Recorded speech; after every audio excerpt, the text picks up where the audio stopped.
मध्ये कोणता संघ प्रवेश करणार या सर्वांची उत्तर देणारा हा चेंडू आपण पाहताय। शेवटचा एक बॉल पास जावा। आत्मविश्वास सेल्फ कॉन्फिडन्स या ठिकाणी दाखवावा लागेल। मैदानाच्या आतमध्ये संघर्ष करावा लागेल सुरेशला, संघर्ष करावा लागेल प्रज्ञेशला। एक बॉल पास, चला घाई करा प्लीज।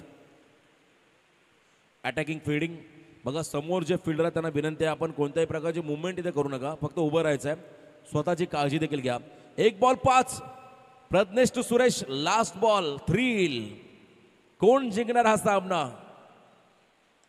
आणि या वेळेला ऑन साइडला मिड विकेटच्या बाहेर फेकला सुरेशने। I like a war because I am a warrior. मला युद्ध आवडतं कारण मी योद्धा आहे, हे पटवून देताना सुरेश मोहिते हा सामना जिंकलाय। जय मल्हार टीमने वेल प्लेड बॉयज, हार्ड लक टीम, रॉयल ए।